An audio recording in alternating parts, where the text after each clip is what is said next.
Bonsoir à tous. Donc aujourd'hui, nous allons voir les solutions apportées par les vrais parents. Donc jusqu'à aujourd'hui, on avait vu la vie des vrais parents, mais ce qui est encore plus important que leur vie, parce que on voit l'attitude, le modèle à suivre, c'est quelles sont les solutions qu'ils nous apportent pour pouvoir justement éliminer notre nature déchue et développer notre nature divine. Donc c'est ce que nous allons voir aujourd'hui. Donc pour rappel, mission et responsabilité des vrais parents, c'est proclamation de la vérité, donc je vous l'ai enseigné avec le principe divin. Le salut de l'humanité, voilà, donc je vous ai présenté très brièvement la bénédiction mariage et justement aujourd'hui je vais vous la présenter, on va dire complètement, avec tous les aspects reliés à cela. Donc je vais vous présenter aujourd'hui finalement le salut de l'humanité, comment apporter ce salut justement. Donc on va voir ça et peut-être demain un petit peu un moyen d'appliquer le monde en paix, voilà. Donc c'est un peu dans les deux aspects, je vous donnerai des enseignements complémentaires pour vous aider à faire la paix en soi, la paix autour de vous.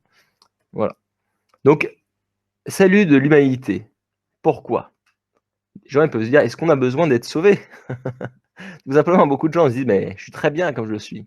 Je suis très bien». Mais est-ce qu'on est vraiment très bien? La question c'est ça. Par exemple, j'entends beaucoup de gens qui disent: «Je suis heureux, je suis heureux». Mais moi, car en toute vérité, hein, je suis pas complètement heureux. Et pourquoi je suis pas complètement heureux? Parce qu'il y a encore de la souffrance dans ce monde. Même si c'est peut-être pas en moi-même, mais veut dire j'ai finalement le fait que je vois de la souffrance autour de moi, ça crée de la souffrance à l'intérieur de moi. Voilà. Donc je ne peux pas, personne pour moi ne peut dire aujourd'hui qu'on est vraiment complètement heureux. Parce que tant qu'il y aura quelqu'un qui souffrira dans le monde, comme nous sommes tous interconnectés, il y aura toujours une souffrance que nous ressentirons en nous-mêmes. Parce que si on est connecté à Dieu, on sent sa douleur que lorsqu'il ressent ses enfants souffrir en fait, hein. Et donc, comme on l'avait expliqué dans le principe divin, à cause de la chute, il y a cette âme déchue qui s'est développée en nous, qui est en fait qui est basé sur les actions centrées sur des fondements de 4 positions centrés sur Satan. Et il y a notre âme originelle qui est développée sur des fondements de 4 positions centrés sur Dieu. Donc des interactions, des données de recevoir, justement, avec Dieu, ça développe notre âme originelle. Et des actions de données recevoir centrées sur Satan développent notre âme déchue. Donc, en fait, c'est comme on l'avait dit dans le principe divin, c'est pas Dieu qui nous a créés comme ça. C'est à cause de la chute qu'on a cette âme déchue, et ça crée des conflits à l'intérieur de nous. Ça crée, parce que d'un côté, tantôt on a notre conscience qui est justement un peu nourrie par notre âme originelle, et par justement, j'expliquerai plus tard cet aspect de la conscience, mais en gros, on a d'un côté une petite voix qui dit ah, ce serait bien de faire ça, un truc bien, et d'un côté peut-être notre âme déchue qui dit ah bah non, j'ai pas envie, je suis trop fatigué, je préfère penser un peu à moi. Voilà. Donc d'un côté, l'âme originelle qui nous pousse à penser vers les autres, et la déchue penser à soi. Et il y a quelque chose qui est très intéressant que le révérend Shen Moon, comment il résume finalement le bien et le mal. Quelle est la distinction entre le bien et le mal? Ça, c'est très intéressant. C'est en fait, ça dépend de notre motivation. C'est-à-dire que c'est pas tellement l'acte, c'est la motivation qu'il y a derrière l'acte. Donc si c'est votre motivation, elle est, elle en fait, votre action, elle est basée sur le fait de vouloir faire quelque chose pour les autres, centré sur les autres, là, c'est une bonne action. Si c'est centré sur vous-même, vous faites quelque chose parce que c'est pour vous-même, là, c'est une mauvaise action. Et ça, c'est quelque chose qui est très clair, parce que par exemple, on peut dire, il y a des gens, des fois, ils donnent de l'argent, ou ils font des choses, mais c'est juste parce qu'ils disent, bah, si je le fais, je vais avoir quelque chose en retour. Donc, par exemple, il y a même des gens qui vont dire, ah bah si tu fais ça, tu iras au paradis. Ah bah si tu donnes de l'argent à l'église, tu iras au paradis. Ah, les gens, ils donnent parce qu'ils veulent aller au paradis. Mais ça, c'est pas bien, parce que la motivation est pas bonne. C'est en fait, il faut que ce soit une motivation qui est vraiment de vouloir donner sans attendre de retour. Et ça, c'est parce que vous n'êtes pas centré sur vous-même, vous êtes centré sur les autres, sur le bienfait, le bien-être des autres. Donc en fait, c'est ça qui distingue le bien et le mal. Et on peut voir que la même action, qui est faite par deux personnes différentes, mais qui ont des motivations divergentes, il y a une qui est vraiment centrée sur les autres et une autre centrée sur soi-même, bah, les mêmes personnes qui vont vivre toute leur vie en faisant peut-être la même action, mais il y en a une qui serait toujours centrée sur soi-même et l'autre centrée sur les autres, ben moi je vous garantis que dans le monde spirituel, ils sont pas au même niveau. ça, c'est sûr. Donc c'est vraiment ça la clé. Et donc, il faut développer voilà, le salut de l'humanité. Donc en fait, tant qu'on aura cette âme déchue, même en nous-mêmes, d'un côté, on est tiraillé par ah, j'aimerais bien faire une bonne action, mais d'un côté, ah ben non, j'ai pas trop envie. Et ça, c'est ce que justement l'apôtre Paul disait, justement, que d'un côté, mon esprit, voilà, il a envie de faire des bonnes choses, mais mon corps me tire, est toujours lié à Satan, en fait, hein. C'est parce qu'il avait eu que, pas grâce au christianisme, il avait eu que la renaissance spirituelle et pas la renaissance physique. Et donc, à cause de ça, il y a un tiraillement intérieur qui crée un conflit, des conflits intérieurs. Et quand on dit conflit intérieur, ça veut dire qu'on n'a pas une paix intérieure. Donc ça, c'est aussi le fait de apporter le salut de l'humanité, ça apporte cette paix que justement les vrais parents veulent amener. Donc une clé pour apporter la paix, en fait, c'est déjà apporter la paix intérieure en chaque individu. Et si on a une paix intérieure en chaque individu, bah, voilà, on transforme ce conflit intérieur en paix intérieure. Bah voilà, bah, forcément, c'est une somme de conflits intérieurs qui est en chaque individu qui fait que dans une famille, par exemple, bah, si il y a, par exemple, le couple, bah, les deux ont des conflits intérieurs, bah, après, ça va se refléter au sein du couple. Ça va créer un conflit au sein du couple. Et pareil, ça va s'étendre à la famille, jusqu'à après s'étendre à sa communauté, à la nation et jusqu'au monde, en fait. Donc, tout vient dire, de la somme de toutes les personnes. Il suffit juste d'une personne, on voit très bien dans un groupe, il suffit d'une personne qui fait n'importe quoi, que c'est le bazar. Par exemple, dans une classe à l'école, il suffit que juste de 2-3 personnes qui font le bazar, bah, c'est le bazar. Donc voilà, il faut que la somme totale de tous les individus puisse voilà, faire cette paix intérieure pour qu'il y ait vraiment cette paix, cette vraie paix qu'il y aura dans le monde entier, en fait. Donc, les vrais parents, quelles sont les solutions pour finalement faire quoi? Développer notre âme originelle petit à petit et donc finalement éliminer notre nature déchue petit à petit. Voilà, donc il faut qu'à la fin, on n'a plus rien, on n'a plus de lien justement avec Satan, qu'on n'ait plus de relation justement d'action hors principe. Voilà, que ce soit complètement relié à Dieu et plus à Satan. Donc, que sont les solutions justement que les vrais parents ont apportées? Comme on avait dit dans le principe divin, il y a 4 types de péchés originels, 4 types de péchés issus de la chute. Il y a le type de péché, c'est le péché originel. Et ça, la solution, c'est la bénédiction en mariage. Donc on va introduire juste après. Ensuite, il y a le péché. Donc le péché originel, c'était un péché qui a été justement causé par la chute. On avait expliqué dans le principe divin. Il y a le péché individuel, donc ce sont les fautes que nous commettons nous-mêmes, des actions hors principe, voilà, que nous faisons. Et donc il faut forcément restaurer cela. Donc ça, c'est par des conditions d'indemnité, justement, c'est le principe de la restauration comme on avait vu. Et il y a aussi une providence qui est celle de champion que je vous présenterai, qui a été menée par les vrais parents, qui nous aide justement à nous libérer de manière individuelle, à éliminer cette part en nous. Ensuite, il y a le péché héréditaire. Donc ça, c'est à Champyong. Il y a aussi, c'est toujours à Providence de Champyong c'est un site en Corée que je vais vous présenter, où ils font des libérations et des bénédictions des ancêtres. Voilà, donc je vais vous présenter ça. Et pour le péché collectif, la solution, c'est le messianisme tribal. Donc tout ça, pour l'instant, c'est des mots peut-être qui ne sont pas clairs pour vous, mais je vais vous expliquer tout ça aujourd'hui. Mais on voit très bien que pour chaque péché, il y a une solution apportée par les vrais parents. Et moi, c'est une solution dire que je vois les faits. Voilà, c'est probant. Pour moi, c'est pas juste la théorie, hein, c'est quelque chose qui est efficace et qui m'a permis justement d'être connecté à Dieu comme je le suis que par rapport à avant où j'étais pas connecté à Dieu initialement, très peu en tout cas. Voilà. Donc bénédiction en mariage, je vais vous présenter d'abord une courte vidéo de présentation. Bon, celle-ci elle est en anglais, donc je vais vous présenter cela. Voilà pour que vous ayez une idée. Donc c'est une vidéo américaine. Comme ils ont des bonnes vidéos, je vous présente. Strange to get married with hundreds or even thousands of other people, but we see it differently. The way we see it, it's an amazing opportunity for all of these couples to become part of a community of couples and a community of families. The marriage blessing is a commitment of one man and one woman to love each other for eternity with unconditional love. And it invites God right into the midst of that relationship. God created us with the desire for us to experience the greatest joy and the greatest love in our lives. And in the marriage blessing, the two individuals are committing to really see and bring out the divine value of the other. The tradition of the marriage blessing was started by Reverend and Mrs. Moon, who had the vision that to really create a world of peace, it has to start in the marriages. Voilà, donc là je vous ai présenté justement le concept de la bénédiction mariage. Donc en gros, qu'est-ce qu'ils ont dit dans la vidéo? Ils ont présenté plusieurs aspects. Ils ont dit d'abord, voilà, les mariages, comme on avait dit, un peu collectifs, comme ça paraît un peu étrange. Mais c'est quelque chose qui a du sens pour nous parce que ça permet aussi permettre de créer une communauté. Une communauté, en fait, c'est une famille mondiale centrée sur Dieu, en fait. Hein. Et donc, une communauté de famille, de couple, voilà. Ça permet une unité aussi. Voilà. Et ça permet justement un engagement, justement, c'est la bénédiction mariage, bah, c'est un mariage entre un homme et une femme, donc c'est un engagement, voilà, c'est le mariage, et qui permet justement voilà, un engagement éternel. Donc là, on ne dit pas jusqu'à que la mort vous sépare, c'est vraiment éternel, parce qu'on vit dans le monde spirituel d'après de manière éternelle. Dieu est un Dieu éternel, c'est pas un Dieu qui va dire, ah bah non, je vais m'arrêter là, c'est vraiment éternel en fait, absolu. Voilà, donc on doit lui ressembler. En fait, on est fait pour avoir un partenaire, ce que Révérend explique les vrais parents.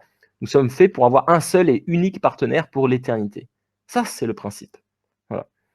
Et donc, voilà, pour pouvoir cultiver cet amour inconditionnel l'un envers l'autre, centré sur Dieu, en fait. Hein. Donc, c'est l'amour de Dieu, développer cet amour, voilà, centré sur lui. Donc, c'est justement créer ces familles avec un fondement de 4 positions centré sur Dieu. Donc, le but, justement, c'est d'apporter, de cultiver, de faire ressortir la valeur divine de son partenaire. Donc, ces mariages, ces bénédictions, justement, la Vierge Moon explique qu'on voilà, on se marie, c'est pour son partenaire. C'est pas pour soi-même. Toujours, voilà, pas être centré sur soi, c'est centré sur l'autre. Donc, si on se marie, c'est pour apporter le bonheur à son partenaire. Voilà. Et son partenaire, ça permet, voilà, c'est, en fait, chacun permet de aider l'autre à grandir, à se perfectionner, en fait. Hein. Donc, ça, c'est, voilà, je vais revenir à la présentation maintenant. Donc là, ce qu'on a vu, c'était en fait une bénédiction mariage. On a vu une grande salle avec beaucoup de couples, mais il y a de tout en fait. Hein. Il y a des grandes bénédictions avec beaucoup de gens, comme je vous avais montré dans la vie des vrais parents, mais il y a aussi des petites bénédictions. Je vais vous en présenter là. Je vais vous montrer les étapes en fait de cette bénédiction mariage. Donc voilà, déjà, premier rappel, le but de cette bénédiction mariage, c'était voilà, d'éliminer ce péché originel. Donc, c'est de permettre la renaissance à la fois physique et spirituelle, en fait, pour pouvoir restaurer le problème, inverser le processus de la chute, où il y avait une chute physique et spirituelle. Voilà, donc ça, c'est important de le comprendre, parce que c'est quelque chose vraiment de majeur, en fait. Hein. C'est qui permet de se reconnecter au lignage de Dieu. Donc, c'est vraiment quelque chose que Dieu désire ardemment. Il veut retrouver tous ses enfants dans son lignage, comme ses vrais enfants, en fait. Hein. C'est dans ce sens-là qui dit vrais enfants, souvent, le révérend, c'est que revenir dans son lignage. Voilà. Donc, la bénédiction en mariage, il y a plusieurs étapes, en fait, pour ça. Donc, il y a l'étape où on partage un vin béni, ou ça peut être un jus de fruits béni, voilà. Après, il y a une eau bénite. Ensuite, il y a des vœux d'engagement. Après, il y a le bâton d'indemnité, qui a 40 jours de purification et cérémonie de 3 jours. Donc, les 4 premières étapes, ça, c'est le jour où vous recevez la bénédiction en mariage. Et après, les 2 dernières, bah, c'est juste après, ça continue, justement. Donc, je vais vous détailler tout ça. Donc, là, par exemple, c'est une bénédiction qui est faite juste pour un couple. Donc, vous pouvez aussi recevoir la bénédiction. Si vous n'aimez pas être en groupe, vous pouvez recevoir une bénédiction à titre individuel, juste à votre couple, seul. Il faut juste venir nous demander. Et donc, par exemple, la première étape, c'est le vin béni. Donc, le vin béni, c'est composé de 21 éléments les plus purs de la création. Et en fait, c'est ce vin béni qui élimine le péché originel. Donc, ce qui se passe, c'est que les officiants, le couple officiant, qui guide la bénédiction, qui donne la bénédiction, en fait, au nom des vrais parents, il donne la coupe de vin, c'est un petit verre, en fait, qui donne d'abord à l'épouse, ou au mari, je ne sais plus, qui boit la moitié, et qui donne à son partenaire, et qui boit l'autre moitié. Voilà, et ça, voilà, c'est très rapide, en 2 minutes c'est fait, et ça permet d'ôter le péché originel. Et ça, les gens peuvent dire « Ah, c'est bizarre, etc. » Mais, en tout cas, c'est le vrai parent, ça vient des vrais parents, cette cérémonie, c'est pas quelque chose juste inventé par nous, et les vrais parents expliquent que ça vient de Dieu, en fait. Hein. Et, par exemple, beaucoup de gens ont eu des expériences profondes, en fait, pendant cette cérémonie. Typiquement, mes parents, il y a ma mère, elle, quand elle a bu ce vin béni, elle, ce qu'elle a ressenti, c'est que d'un coup, elle s'imaginait, elle avait une vision comme si elle sortait, elle était dans la boue, en fait, hein, et elle sortait de cette boue pour arriver dans de l'eau claire, en fait. Elle était complètement nettoyée. Donc ça, c'était l'expérience qu'elle a eue lorsqu'elle a bu ce vin béni.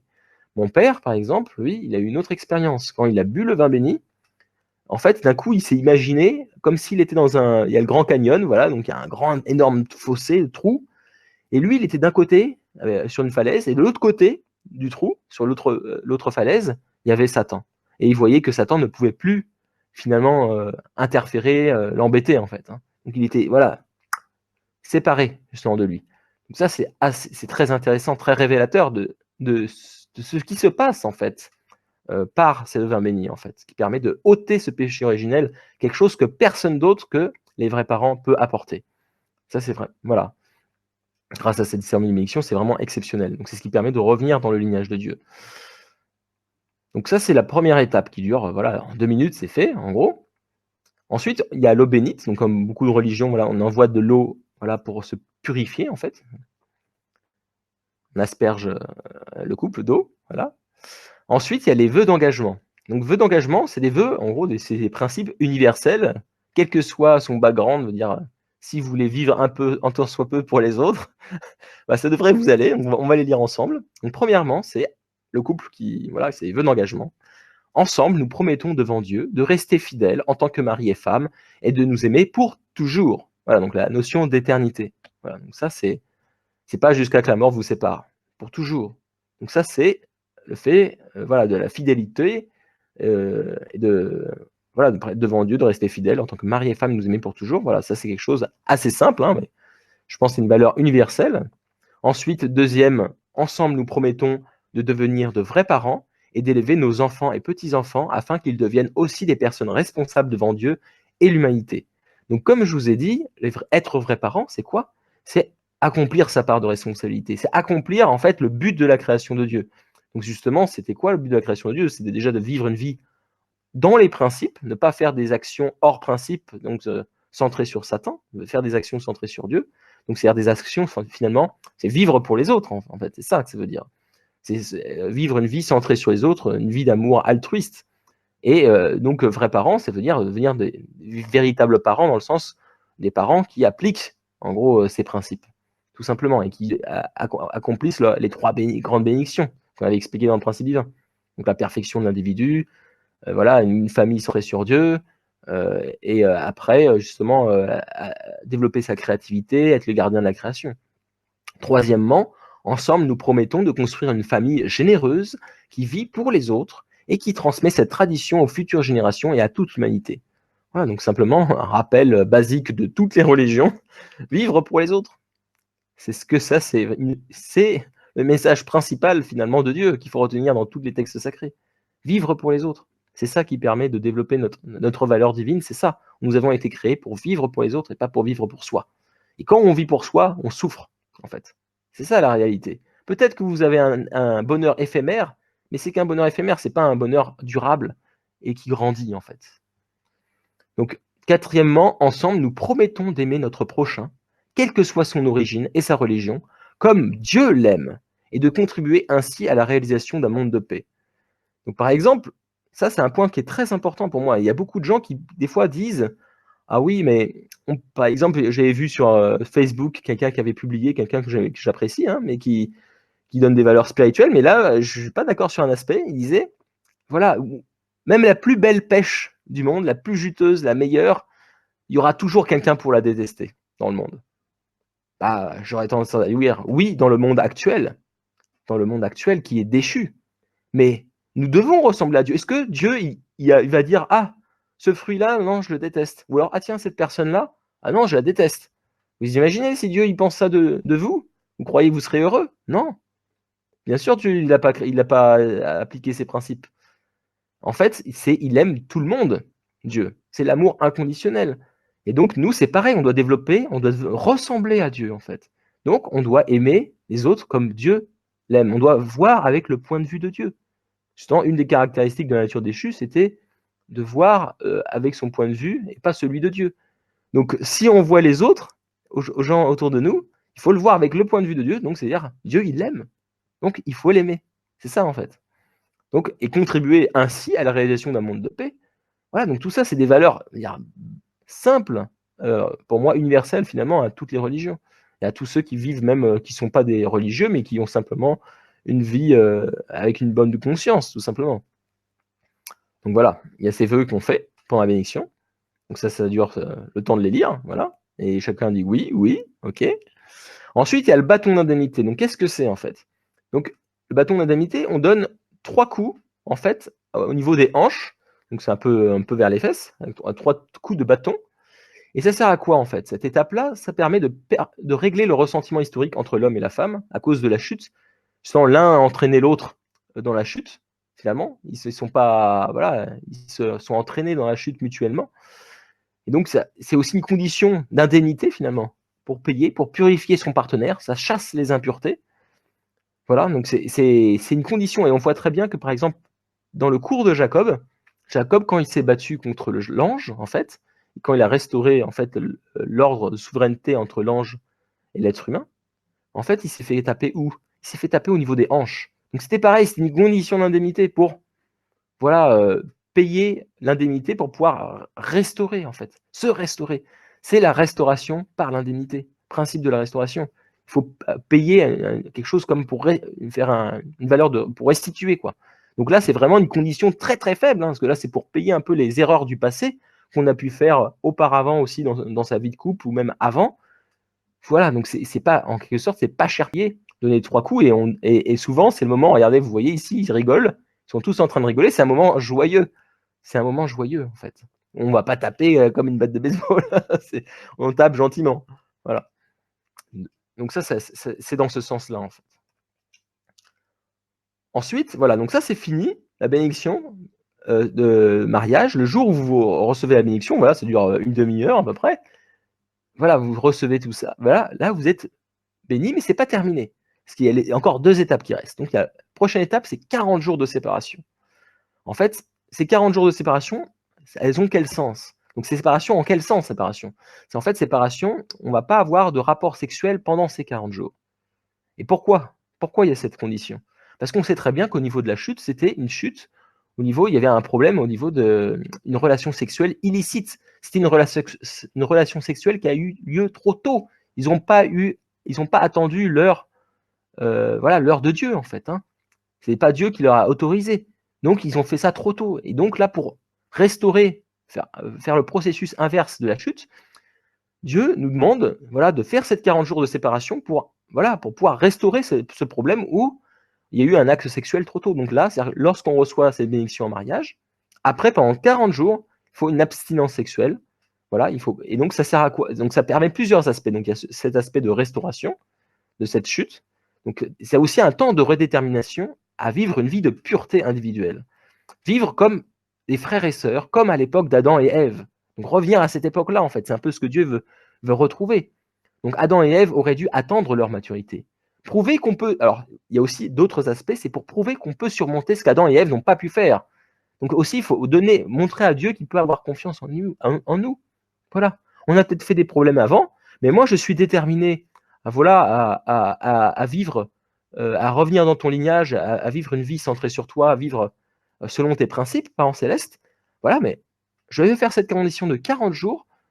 Voilà, donc c'est une condition en fait. C'est ça une condition d'indemnité. C'est le principe de la restauration. Donc c'est pour se restaurer cette chute en fait.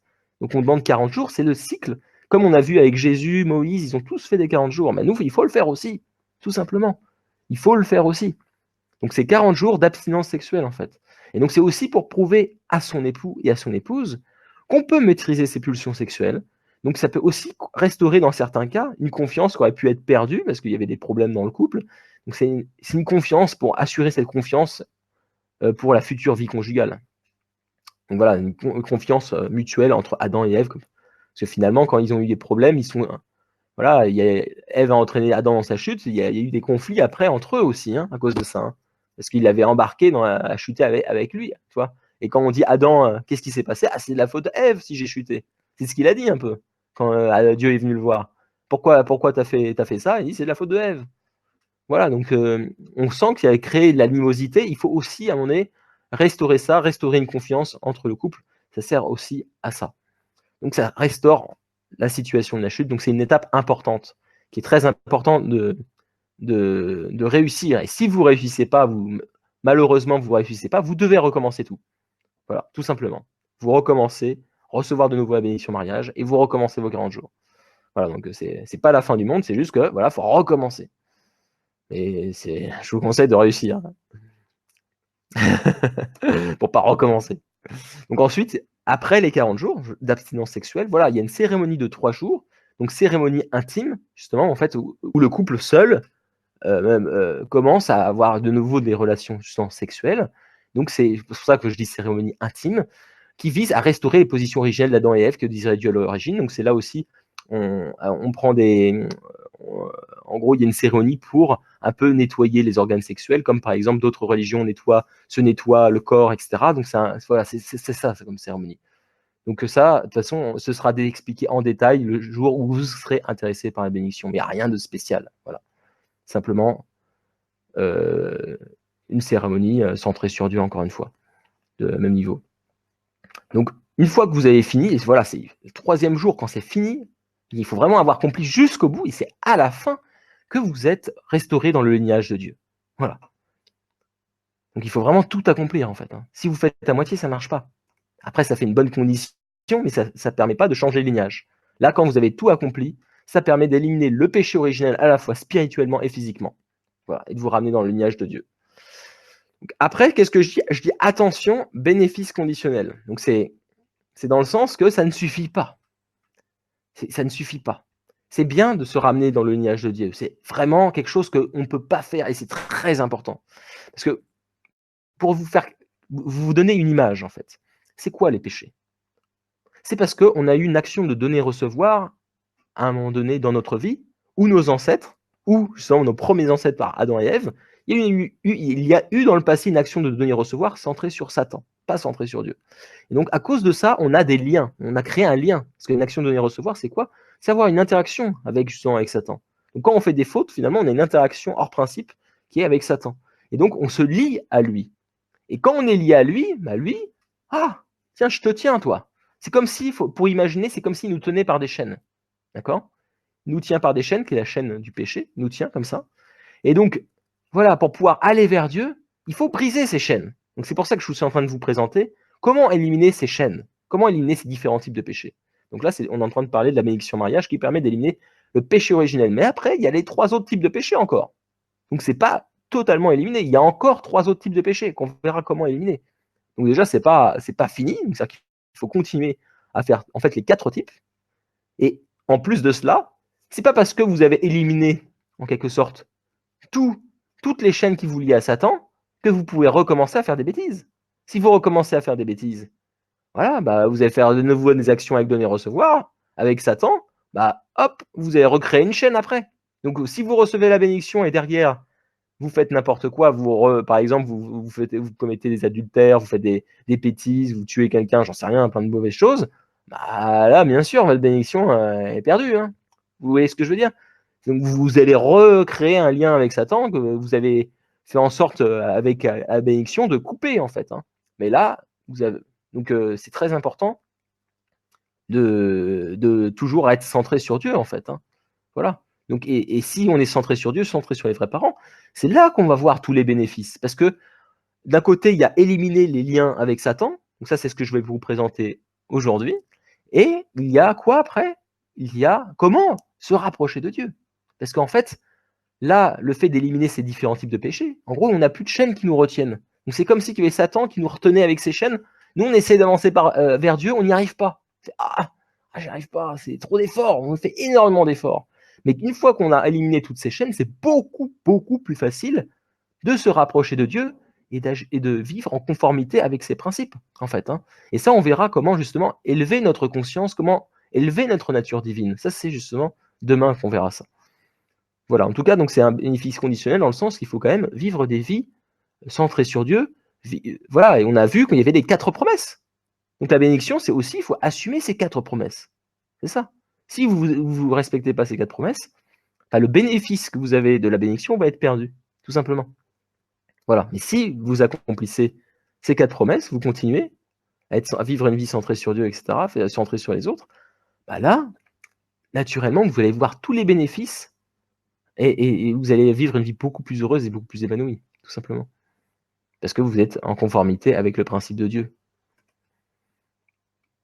Donc ça, c'était la bénédiction en mariage, qui permettait d'éliminer le péché originel. Maintenant, deuxième type de péché, c'est le péché individuel. Donc, comment restaurer le péché individuel? On a vu qu'il y a le principe de la restauration dans le principe divin. Et le principe divin, qu'est-ce qu'il dit? Il dit, principe de la restauration, chaque fois, il faut qu'il y ait une figure centrale. OK? Il faut une condition, en fait. Voilà. Donc, respecter la parole de Dieu ou un objet une offrande. Vous voyez ce que je veux dire? Donc, ça, c'est le principe divin, hein. Figure centrale, une offrande, voilà, une condition. Et troisièmement, une durée. Voilà. Et donc, moi, je vous dis, qu'en tout cas, moi, je l'ai expérimenté, j'ai fait des conditions, de nombreuses conditions d'indemnité, pour pouvoir justement éliminer ma nature déchue, en fait. C'est ça, en fait, c'est le principe de la restauration. Quand on paye des conditions de restitution, parce que Dieu, OK, il nous pardonne. Il nous pardonne, mais ça n'empêche pas qu'il faut payer, justement, en gros, les erreurs passées. C'est pas forcément nos propres erreurs. Des fois, les gens ils peuvent penser, comme on avait dit dans le principe divin, des fois, si on ne fait pas des conditions d'indemnité nous-mêmes, Dieu va laisser des esprits, des mauvais esprits nous attaquer pour nous faire payer des conditions d'indemnité que nous n'avons pas fait nous-mêmes. Et là, dans ce cas-là, il ne faut pas toujours penser que c'est j'ai fait peut-être une erreur hier, j'ai dû payer indemnité pour mon erreur d'hier, ou des fois on n'a pas fait d'erreur du tout en fait. Souvent c'est ça, on n'a pas fait d'erreur et des fois j'ai entendu des gens qui disent je me suis fait, j'ai des problèmes, c'est sûrement pour payer, j'ai dû faire quelque chose de pas bien, etc. Alors, je vous rassure, c'est pas ça. Parce que, par exemple, typiquement, les vrais parents, ils ont tellement souffert dans leur vie, ils ont tellement souffert, on va dire, ils ont fait plein de choses mal. Mais non, ils n'ont jamais fait des choses mauvaises, en fait. Hein. C'est parce qu'ils devaient payer indemnité pour toute l'historique passée, pour pouvoir faire un fondement spirituel, pour pouvoir s'élever, pour élever toute l'humanité. C'était un fondement aussi pour nous, en fait, qu'ils ont fait ça. Donc, quand on fait des conditions d'indemnité, c'est pas que pour nous-mêmes, c'est aussi pour les autres. Et les vrais parents, c'est ce qu'ils ont fait. C'était pour les autres aussi. Hein. Donc, pour toute l'humanité. Pour pouvoir justement, quand on voit par exemple les bénédictions en mariage, comme je vous l'avais dit hier, au début, là on a vu que c'était rien du. Là on a vu qu'il faut faire quoi? Il faut juste venir à une cérémonie qui dure à peu près une demi-heure, 1 heure, après faire un 40 jours d'abstinence sexuelle, et après 3 jours de cérémonie juste dans son couple chez soi, et c'est tout. Et avant, dans le passé, les premiers membres, c'était 7 ans. Ils devaient suivre les vrais parents et les servir et les assister.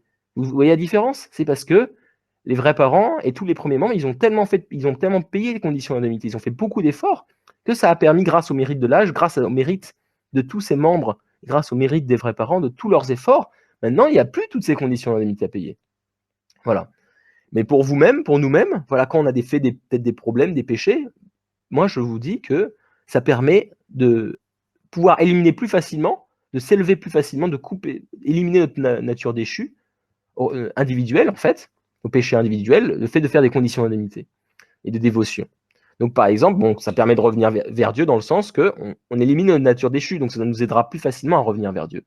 Et donc quelques exemples de conditions, vous pouvez faire, par exemple, moi j'ai déjà fait un jeûne de 7 jours, par exemple, voilà, où je ne mange pas pendant 7 jours, je ne fais que de boire. J'ai déjà fait des conditions de sommeil, par exemple. Je veux dire, un maximum, je dors 5 heures par nuit, par exemple. Hein. Parce que justement, Révérend Simon, lui, toute sa vie, quasiment, il a dormi que 4 heures par nuit. La douche froide, par exemple. Il y en a qui prennent des douches froides. J'ai déjà fait aussi ça plusieurs fois. Il y a les salutations, justement, comme font les musulmans, par exemple. Salutations, prosternation, vous donnez le nom que vous souhaitez. Voilà. En coréen, ils appellent ça kyombe, par exemple. Il y a les lectures de textes sacrés. Vous pouvez lire du texte sacré. Il y a les prières. Donc, par exemple, vous pouvez dire, voilà, je vais vous donner un exemple que moi-même, j'ai expérimenté dans ma vie. En fait, j'étais justement je vais vous montrer la force des conditions. En fait, c'est que jusqu'à l'âge de 20 ans, justement, j'avais pas vécu une vie centrée sur Dieu, en fait. Donc, même si, par exemple, j'étais né dans une famille, mes parents étaient bénis. D'accord? Les parents étaient bénis, mais je ne lisais pas quand j'étais jeune des textes sacrés, je ne cultivais pas, en fait, j'essayais pas de vivre, je vivais pas une vie centrée sur Dieu, en fait. Et voilà, je vivais pas en conformité finalement complète des principes, donc je me suis un peu éloigné, je dis tiens, c'est un peu bizarre, etc. Je croyais pas trop aux vrais parents quand j'étais jeune, je n'avais pas étudié le principe divin, voilà, et à l'âge de 20 ans, mes parents, il m'avait dit, bah tiens, ce serait bien d'y aller parce que eux, ils croyaient aux vrais parents, ils croyaient au principe divin. Ils savaient que ce serait bénéfique pour moi, mais ils voulaient pas me forcer, ils respectaient mon libre arbitre. Donc à un moment donné, à l'âge de 20 ans, ils m'ont dit, bah, est-ce que tu peux y aller au moins pour nous faire plaisir? Voilà. Est-ce que tu peux aller à Champion, voilà, pour nous faire plaisir? Donc c'est l'endroit que je vais vous parler tout à l'heure. Et je dis, ok, d'accord, parce que c'était pour leur faire plaisir. Donc j'y suis allé. Et je me suis dit, mais si j'y vais, je vais pas faire les choses à moitié. Je vais faire plein de conditions d'amitié parce que je vais d'abord lire le principe divin. J'avais quand même des notions du principe parce que mes parents m'expliquaient. Donc je connaissais la notion de conditions d'amitié, par exemple. Donc j'ai dit, bon ok, je vais lire le principe divin d'abord, avant d'aller à Champion, entièrement. Et ensuite, je vais faire beaucoup de conditions quand je serai là-bas. Je me donnerai à fond. Et en fait, quand j'étais là-bas, j'ai fait énormément de conditions. Donc, par exemple, j'allais 3 fois en haut de la montagne pour prier 21 minutes par jour, par exemple. Donc, c'est ça, en fait, ma condition. C'était, par exemple, pendant 21 jours ou 7 jours, je ne sais plus, ça fait quand même 13 ans, 14 ans. Par exemple, je veux dire, en 7 jours, je vais aller 2 fois sur la montagne prier pendant 21 minutes, par exemple. Voilà. Ça, c'est par exemple, c'est une condition. Je faisais, par exemple, je crois, 120 Kyombé, donc c'est 120 salutations, par jour, par exemple. C'est 3 fois 40 Kyombé par jour. Donc ça, et je fais ça pendant, je sais pas, 3 jours, par exemple. Je faisais une condition de jeûne, par exemple, pendant 3 jours. Voilà, donc je prenais les chiffres, selon les chiffres clés, on expliquait qu'il fallait restaurer, de type 3, de type 4, 12, voilà, 21 et 40. Donc c'est ça que j'ai. Et donc c'était pendant 40 jours, j'étais allé justement en Corée. Et là-bas, pendant les 20 premières années de ma vie, j'avais jamais eu d'expérience avec Dieu. Jamais. Et j'ai essayé de prier de temps en temps, mais voilà, j'avais prié un petit peu quand même quand j'étais petit, mais pas énormément, hein. J'avais jamais eu d'expérience directement avec Dieu. Et là, je me suis dit, bon, je vais y aller complètement, quitte à y aller, quitte à prendre 40 jours là-bas, je vais y aller à fond, je vais vérifier. Je vais vérifier si le principe c'est vrai. En gros, c'était un peu mon idée de vérifier est-ce que ces conditions d'indemnité c'est vrai, etc. Et moi, je vous garantis que c'est vrai. Parce que j'ai fait tellement de conditions là-bas, tout le temps, en fait, je n'avais plus de temps pour moi. Dès que j'avais du temps, je faisais des conditions, en fait. Et j'ai eu beaucoup, beaucoup d'expériences spirituelles avec Dieu cette fois-ci. Pendant ces 40 jours, alors que pendant 20 ans, je n'en avais jamais eu. Et là, en 40 jours, j'ai eu plein d'expériences spirituelles avec Dieu. Et je vais vous donner une qui est très révélatrice, justement, de l'importance des conditions d'indemnité. Une des expériences spirituelles que j'ai eues avec Dieu là-bas. Donc, en fait, comme j'avais eu là-bas plusieurs expériences spirituelles avec Dieu, à un moment donné, mon but, c'était plus. Mon but pour ma condition n'était plus d'avoir une expérience spirituelle avec Dieu. Je m'étais fait une nouvelle condition qui avait pour but, justement, parce qu'il faut faire toujours des conditions avec un certain but. Hein. Donc, mon but, par exemple, là, par exemple, dans le principe divin, c'était le fondement pour le Messie. Là, mon but, c'est pas ça, parce que le Messie est déjà là. Là, le but, c'était comment, moi, dans ma vie, comme là, j'avais eu plein d'expériences avec Dieu, qu'est-ce que je dois faire pour pouvoir accomplir la volonté de Dieu, tout simplement. Qu'est-ce que moi, je peux faire pour accomplir la volonté de Dieu? Donc ça, c'était mon but pour ma condition, et j'avais dit, je ne sais plus exactement la condition, mais c'était chaque jour, je devais au moins prier 21 minutes de prière en haut de la montagne, à midi. Voilà. Donc ça, c'était ma condition. Et donc, pendant plusieurs jours, je fais ma condition. Et à un moment donné, j'étais en haut de cette montagne. Je priais pendant 21 minutes. Et pendant cette prière, en fait, je me suis rendu compte que j'ai réfléchi. Et pendant la prière, il y a une pensée qui m'est venue, qui était de dire, est-ce que finalement, Dieu ne m'aurait pas déjà répondu? Est-ce que Dieu ne m'aurait pas déjà répondu à travers les différentes conférences? Parce qu'en fait, il y avait des séminaires là-bas. Donc, est-ce que Dieu ne m'a-t-il pas déjà répondu à travers ces différents séminaires? Et donc, quand j'ai pensé à ça, je me suis dit, mais ouais, c'est intéressant comme idée, c'est possible, parce qu'il y avait beaucoup de choses que j'ai appris pendant ces séminaires où je vois des actes que je devais faire qui pouvaient peut-être, qu'ils expliquaient comment accomplir la volonté de Dieu dans ces séminaires, comme là je vous explique. Et donc, je me dis, est-ce que c'est vraiment ça qu'il faut que je fasse?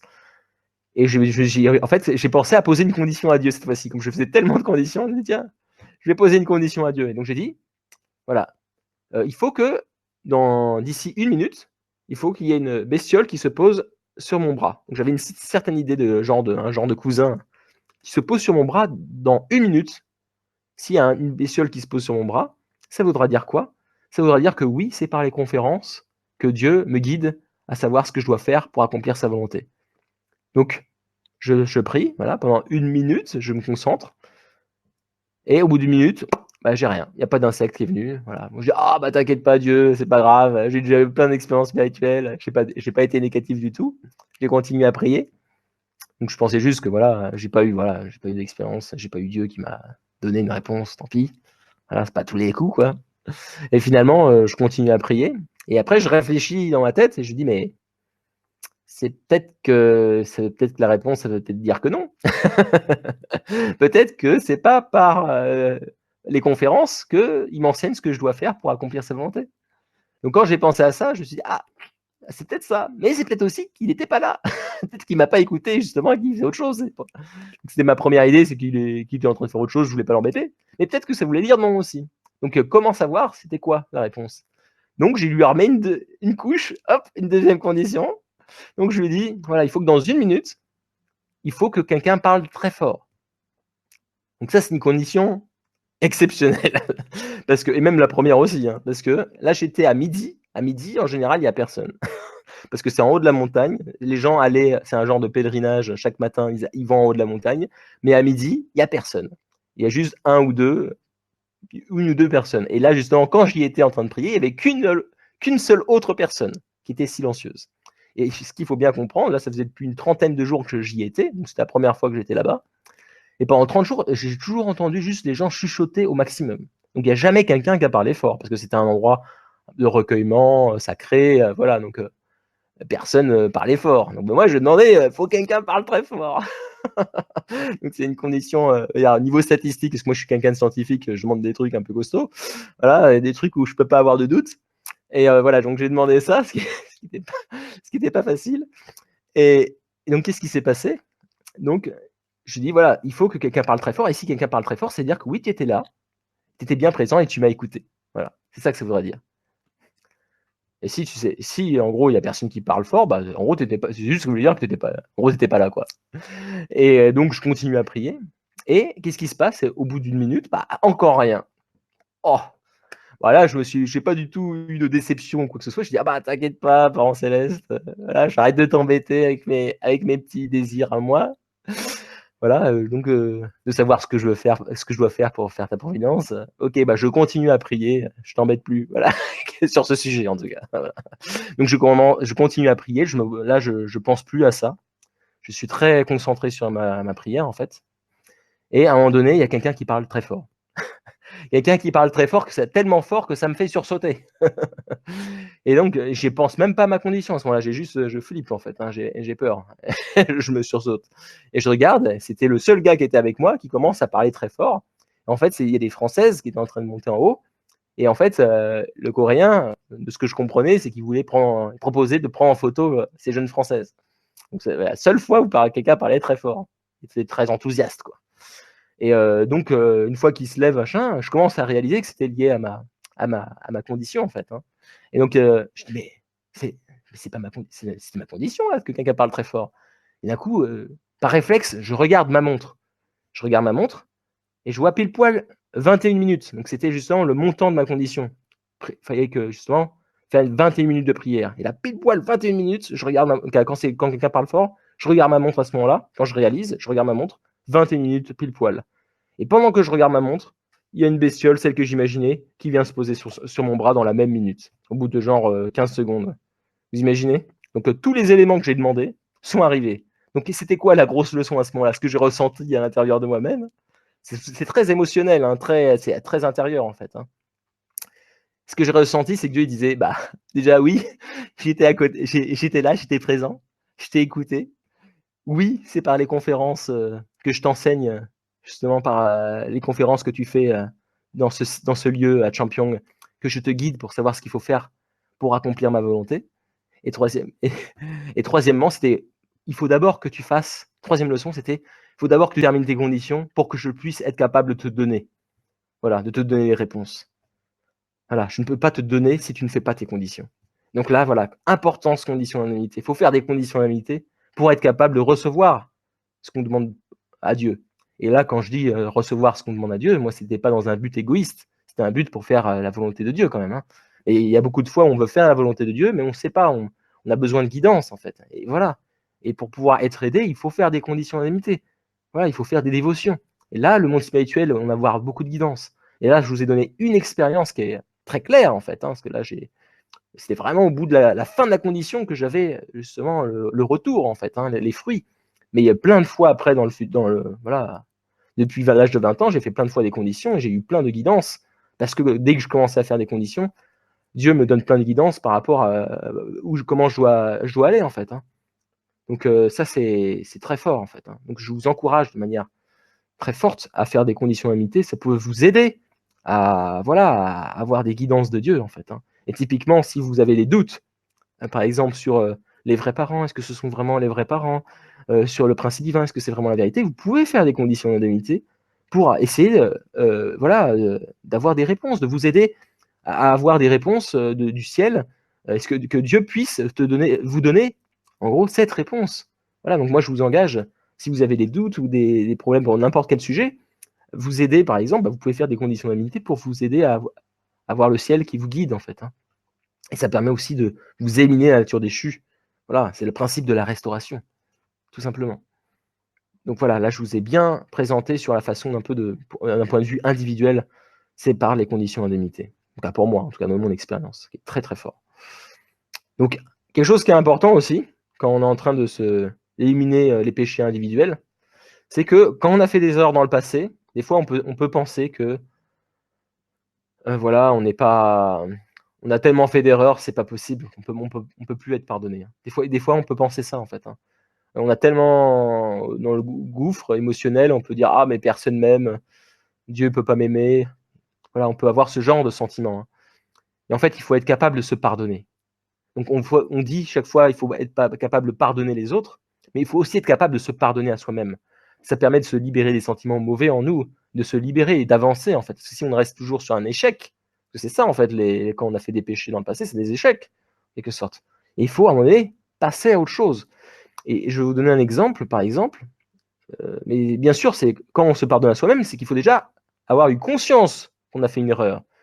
Et ensuite, quand on a cette conscience, il faut passer au repentir. Voilà. Il faut se repentir. Donc, c'est prendre conscience que le problème est en nous et pas chez les autres. C'est que lorsqu'on prend conscience d'un problème qu'on peut se repentir sincèrement pour ensuite mieux revenir vers Dieu en promettant de ne plus reproduire ce problème. Et là, j'ai une autre expérience que je peux vous partager, où, encore une fois, c'était à Champion, où là, pendant justement un moment donné, quand il y avait une séance justement pour se libérer individuellement, que je vais vous présenter là, juste après dans la providence de Champion, qui s'appelle Changyang Yoksa. Donc pendant ce Changyang, j'avais senti à un moment donné de la souffrance de Dieu. En fait. J'ai senti la souffrance de Dieu très forte, et j'ai senti que par rapport à ma vie, comme je vous avais dit, des moments où j'étais en dépression, où je ne voyais pas d'espoir, par exemple. Et donc, c'était vraiment où j'étais plus bas dans ma vie. J'avais ressenti un peu de nouveau ce sentiment-là, pendant ce moment-là. Et j'ai senti que, par exemple, typiquement à la chute qui s'est passée, Dieu, il avait senti encore, j'avais senti un peu ce qu'il avait ressenti lors de la chute, Dieu. Et là, j'avais senti vraiment une douleur, mais 10 000 fois, 1000 fois plus que ce que j'avais ressenti. Alors que moi, j'ai l'impression que j'avais plus d'espoir, j'étais au bout du rouleau, je voulais me suicider, j'étais vraiment pas bien. Et là, c'était 10 000 fois, 1000 fois pire, Dieu. Donc, vous imaginez la souffrance que j'ai pu sentir, le cœur de Dieu. C'était vraiment horrible de voir ça. Et moi, quand j'ai vu que dans le passé, j'avais fait des erreurs qui pouvaient lui apporter finalement de la tristesse à Dieu, en fait, hein, dans mes erreurs passées. Donc, j'étais très triste, en fait, parce que j'avais compris que j'avais apporté des larmes à Dieu, que je lui avais causé dans le passé de la tristesse et de la souffrance, en fait, moi-même. Hein. Et donc, parce que je lui faisais de la peine, il pleurait de me voir dans cet état de souffrance. Et donc, comme j'ai pris conscience de ça, j'avais un repentir sincère à ce moment-là, très fort en moi. Et en fait, j'avais vraiment le désir très profond de transformer ces larmes de tristesse que j'avais causées en larmes de joie, en fait. Donc, c'était ça que je voulais. C'était mon sentiment qui était très fort en moi. Et à la fin de ce Chanyang, justement, il y a quelqu'un qui vient me voir, un Français, et qui me dit « Ah, mais chaque fois quand je suis à côté de toi pendant le Chanyang, tu m'apportes de la joie, du bonheur, j'adore être à côté de toi. Je veux dire, ce genre de message, par exemple, j'ai jamais eu ça pendant 40 jours. C'est la seule fois, et je suis allé faire de nombreuses fois, je suis là de champion, où j'ai fait ce genre de choses, et j'ai jamais eu quelqu'un qui est venu me voir pour dire que je lui apportais de la joie, en fait. Et là, j'ai senti que c'était Dieu qui me l'avait envoyé, justement, envoyé cette personne pour pouvoir parler à travers lui, pour me dire que voilà, dorénavant, tu m'apportes de la joie, tu m'apportes des larmes de joie et plus des larmes de tristesse. Donc ça, quand vous recevez ça, voilà, c'est qu'en gros, il m'a moi-même, en quelque sorte, il m'a aidé finalement à me pardonner à moi-même, finalement, parce qu'il m'a pardonné. Mais après, il faut arriver à se pardonner à soi-même. Et plus tard, même si Dieu m'avait pardonné, il fallait faire ce travail de dire, bah, ok, il faut que je passe de l'avant. Donc ça, c'est très, très important. Donc ça, c'est voilà. Donc, le pardon, le repentir. Il faut d'abord prendre conscience. Ça, on verra comment améliorer notre conscience, parce que la conscience est différente en chacun de nous, notre niveau de conscience. Ça, on verra dans la conférence de demain, comment élever notre conscience. Voilà, pour pouvoir se rendre compte justement peut-être d'actes mauvais que nous faisons. Parce qu'on ne s'en rend pas toujours compte. Et c'est que plus tard, quand on a élevé notre conscience suffisamment, qu'on se dit, ah, voilà, ce que j'avais fait, c'était mal, en fait, c'était pas bien. Et là, on peut commencer à se repentir, finalement. Donc voilà, donc là j'ai terminé sur le péché individuel, voilà, restauration par des conditions d'indemnité, grâce au principe de la restauration expliqué par le principe divin. Ensuite, il y a quoi? Il y a une providence que a créé les vrais parents, c'est un centre en Corée qui s'appelle Champion Heaven and Earth Training Center. Donc c'est un lieu qui permet de nous libérer personnellement. Voilà. Donc, et ça permet aussi d'avoir des séminaires d'enseignement de 21 jours, 40 jours. Donc moi, à l'âge de 20 ans, j'avais fait un séminaire de 40 jours. Et ça permet aussi un lieu où on donne des libérations et des bénédictions des ancêtres. Donc je vais commencer par la libération personnelle. Donc libération personnelle, donc c'est toujours lié par rapport au péché individuel, même à ses différents aspects, et même au péché en fait de nos ancêtres. Voilà, donc libération personnelle, c'est en coréen, c'est Chanyang Yoksa. Donc ça consiste en quoi? Donc là on voit par exemple, c'est un événement en France, justement, maintenant il commence à faire en France, donc il y en aura un événement en novembre justement, où on met de la musique et on chante. Je vais vous montrer une vidéo justement qui introduit ce Chanyang. Donc je vais vous la montrer tout de suite. Donc, je ferme cela. Voilà, une introduction à ce que c'est que le Chanyang. Donc c'est on chante pour pouvoir se libérer les esprits en nous qui, en fait, il faut bien comprendre que, comme je vous avais expliqué, à cause de l'histoire de péché qu'il y a eu dans le passé, il y a eu des guerres entre des peuples. Bah, par exemple, mes ancêtres ont très bien pu tuer des ancêtres de quelqu'un d'autre. Et quand ces ancêtres ont été tués, ils ont eu justement de la haine envers mes ancêtres. Et donc, ils ont été tout le temps dans ce cycle de haine interminable, voilà, où ils ont voulu toujours détruire, voilà, la descendance de mes ancêtres, par exemple, qui ont pu leur causer du mal. Et donc, quand ils veulent détruire ces descendants, c'est-à-dire qu'est-ce qui se passe? Ce sont des esprits qui sont en fait en souffrance, parce on les a attaqués dans le passé. Et à cause du fait qu'il y a la haine après, il y a la nature déchue, bah, ils ont voulu se venger, en fait. Et donc, c'est des esprits qui sont en souffrance et qui viennent, par exemple m'attaquer moi pour pouvoir justement me détruire. Parce que je suis un descendant de l'ancêtre qui lui a fait du tort. Donc voilà, ça se passe comme ça. Il y a beaucoup de maladies qui sont basées sur justement des problèmes spirituels. Beaucoup, beaucoup de maladies. Il y a même des personnes qui expliquent que c'est 90%, voilà, des maladies de l'ordre physique qui sont induites par le côté spirituel. Et ça, on ne s'en rend pas compte de la source. Pourquoi d'un coup on tombe malade? C'est souvent à cause de la sphère spirituelle. Parce qu'il y a beaucoup d'esprits en fait qui sont là, qui sont même à l'intérieur de nous et qui nous causent soit du bien, voilà, qui nous aident à faire des bonnes actions, comme j'avais expliqué dans le principe, ou soit qui essayent, par exemple, des esprits de vengeance qui sont dans ce cycle de haine.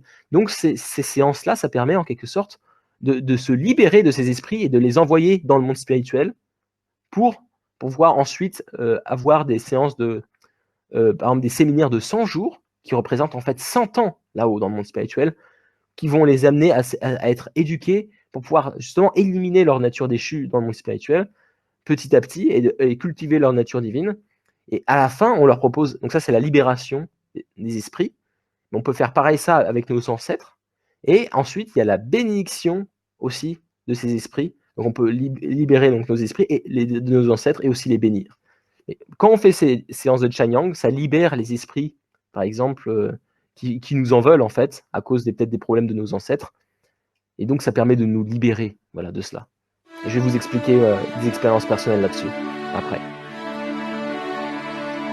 Hyochong Chongpyong Heaven and Earth Training Center, the restored and completed Garden of Eden, and the Holy of Holies, like the womb of True Mother. True parents fervently offered sincere devotion at Chongpyong Holy Ground and opened the great grace of Chongpyong Works. At Chongpyong Heaven and Earth Training Center, Chanyang sessions are held twice a day, Là, c'est le not only Chanyang, for là. spiritual grace, but Il also chante, to il tape des improve mains. physical health. In this era of true parents' direct dominion, the amazing grace of separating spirits is spreading to the world.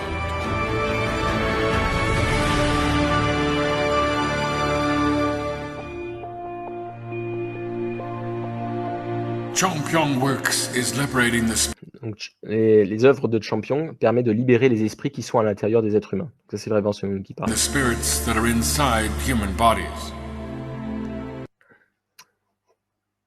Donc, ça permet de amener les esprits qui sont à l'intérieur de nous, à l'extérieur de nous, et qui sont en fait logés dans notre corps, en fait. Ça permet de les sortir et de les envoyer dans le monde spirituel. Donc, c'est... Voilà.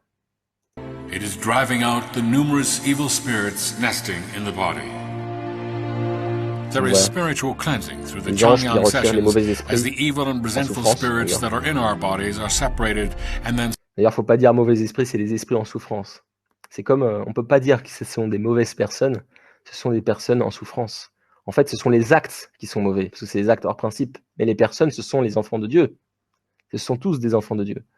Donc c'est pas des mauvaises personnes, ce sont des personnes en souffrance. Voilà. Et donc là, ce sont des esprits en souffrance. sent to the training center in the spirit world.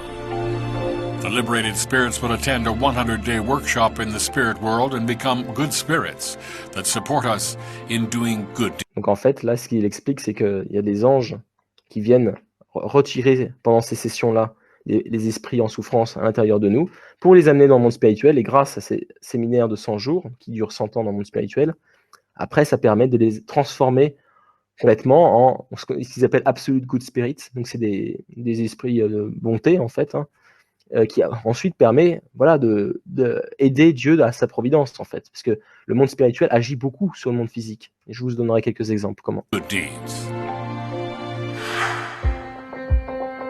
During the Chanyang sessions, verses 1 to 4 of the song Grace of Holy Garden is sung repeatedly. The effect of separating spirits becomes intense if the singing is loud with a heart of longing and praise towards Heavenly Parent. Along with the singing, the separation of spirits is done by clapping and working on parts of the body in a certain order. First comes clapping, followed by the separation of the spirits of the back of the person in front of you, your own head, face, neck, clapping, chest, abdomen, legs, arms, and clapping, all done following the instructions of the main vocal. Through the clapping, cracks are created in the hardened spiritual body, helping the separation of spirits. Donc en fait, ce qu'ils expliquent, c'est que le fait de taper sur soi-même comme ça, différentes parties du corps, ça permet de créer des craquelures en fait, je crois au niveau de notre esprit, pour pouvoir avoir les anges qui viennent sortir ces esprits en souffrance à l'intérieur de nous en fait, hein. Donc ça sert à ça en fait, le fait de taper. Mais il n'y a pas besoin de taper fort en fait, hein. C'est juste taper légèrement pour que les anges puissent retirer plus facilement ces esprits en souffrance qui sont à l'intérieur de nous et qui ne devraient pas être en fait, hein. C'était pas le but de la création de Dieu que ces esprits restent à l'intérieur de nous en fait, hein. Miracles happen during the Chanyang sessions when the angels and absolute good spirits are working through each person's hands. Health also grows strong externally as the cells regain their original strength and blood circulation is enhanced by hitting the whole body lightly. Voilà. Donc là, je vais revenir sur l'ancienne présentation. Hop.